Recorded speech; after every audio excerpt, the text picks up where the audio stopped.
අද මම ඔයාලට කියා දෙන්නේ වැඩ කරන්නේ නැති විදුලි කේතලයක් පහසුවෙන්ම නිවසේදීම අලුත් වැඩියා කරගන්න විදිය ගැන. එක්වන්න easy steps සමග.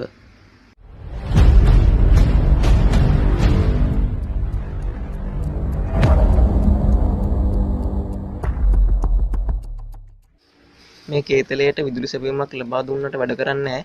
මම ඔයාලට කියලා දෙන්නම් ඩිජිටල් මල්ටිමීටරයක් ආධාරයෙන් මේකේ ලෙඩේ අඳුර ගන්න විදිය. මුලින්ම කේතලය ඒකේ බේස් එක උඩින් තියාගන්න. ඊළඟට ඩිජිටල් මල්ටිමීටරය අරගෙන ඒකේ සිලෙක්ටර් ස්විච් එක ඕම් පරාසයට දාන්න.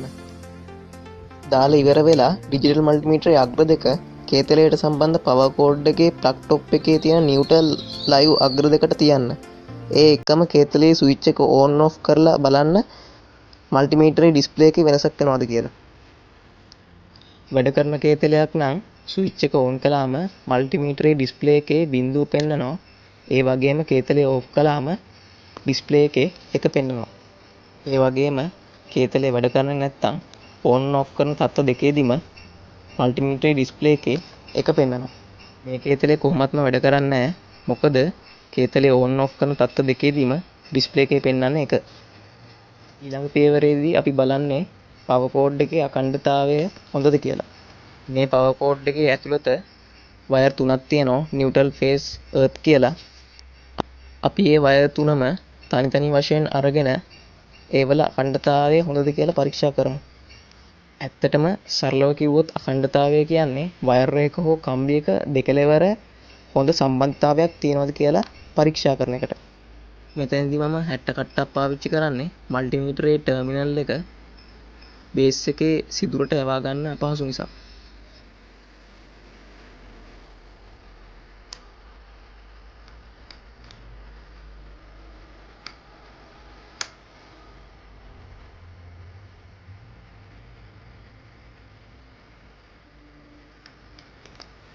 මේ පවර් කෝඩ් එක නම් කිසිම ප්‍රශ්නයක් නැහැ. ඒක හොඳයි. ලෙඩේ තියෙනවා නම් තියෙන්නේ මේ හීටරේ ඇතුළත තමයි. දැන් අපි මේ හීටරේ ප්‍රවේශමෙන් ගලවා ගමු.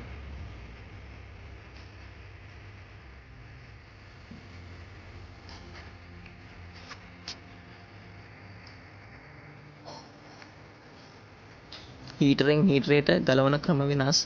දැන් මේ හීටරේ ගත්තොත් එහෙම මේකේ ඇන කිසිවක් නැහැ. මේක ඇත්තටම ගලවන්න තියෙන්නේ ෆැක්ටරි ස්වරූපුණියක් ආධාරයෙන්.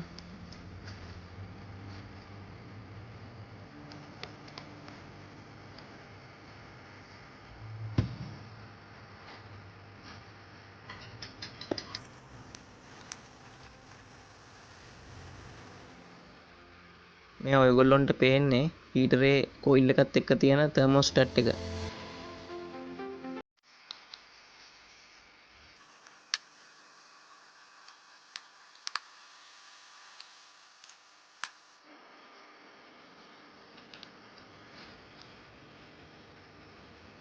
මේ තියෙන කේතලේ ස්විච් එක.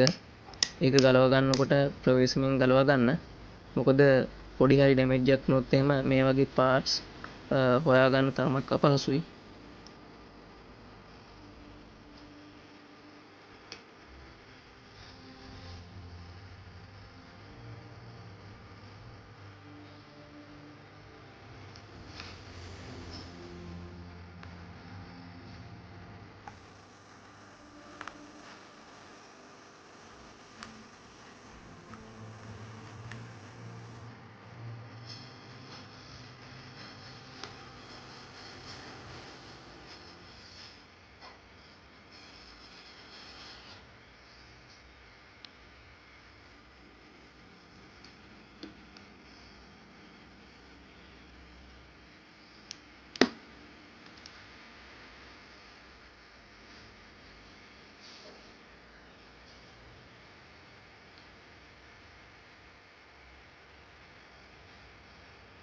මුලින්ම මම ඔයාලට කියලා දුන්න විදිහට මල්ටිමීටරේ සිලෙක්ටර් ස්විච් එක ඕම් පරාසයට දාලා මේ ස්විච් එකත් චෙක් කරලා බලන්න වැඩ කරනවද නැද්ද කියලා.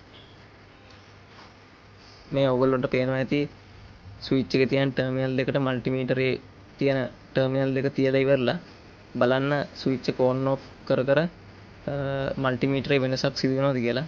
මල්ටිමීටරේ මේ ඕන් ඔෆ් කරන තත්ත්ව දෙකේදීම එක පෙන්නනවා. එක වැඩ කරන්නේ නැති ස්විච් එකක් අපි ඒක අයින් කරලා අලුත් ස්විච් එකකට යන්න වෙනවා. මේ තියෙන්නේ මම අලුතින් ගත්ත ස්විච් එක. ඔයාලා අලුත් ස්විච් එකක් මිලදී ගන්නකොට අර පරණ ස්විච් එක වෙනසකට දීලා ඊට සමානම ආකාරයෙන් ස්විච් එකක් මිලදී ගන්න අමතක කරන්න එපා. මොකද සමහර ස්විච් කේතලෙන් කේතලයට වෙනස්. ඒකත් රිප්ලේස් කරන්න කලින් චෙක් කරලා බලන්න වැඩ කරන්නේ නැද්ද කියලා. හොඳ ස්විච් එකක් නම් ඔන් ඔෆ් කරන තත්ත්ව දෙකේදීම 0.1 කියලා පෙන්වුම් කරනවා.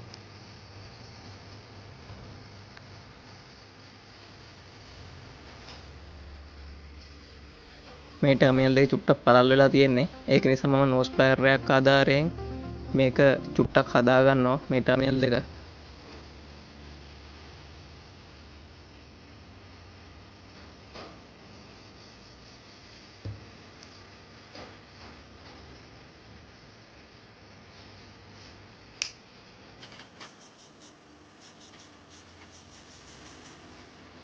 ඊට පස්සේ අලුත් ස්විච් එක රිප්ලේස් කරලා කේතලය මුලින් තිබුණු විදිහටම සකසා ගමු.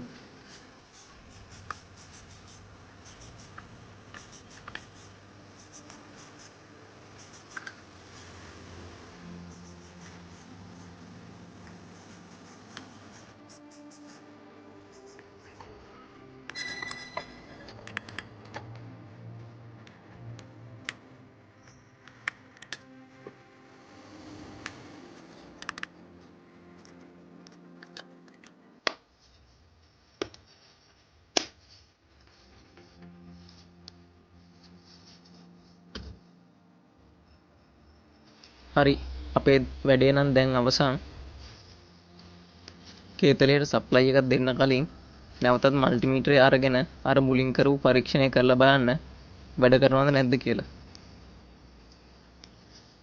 ඔයගොල්ලන්ට පේනවා ඇති මේක දැන් කිසි අවුලක් නැතුව වැඩ කරනවා. ඒ කියන්නේ කේතලය ඔන් ඔෆ් කරන තත්ත්ව දෙකේදීම 0.1 කියලා මල්ටිමීටරේ ඩිස්ප්ලේ එකෙන් පෙන්නනවා.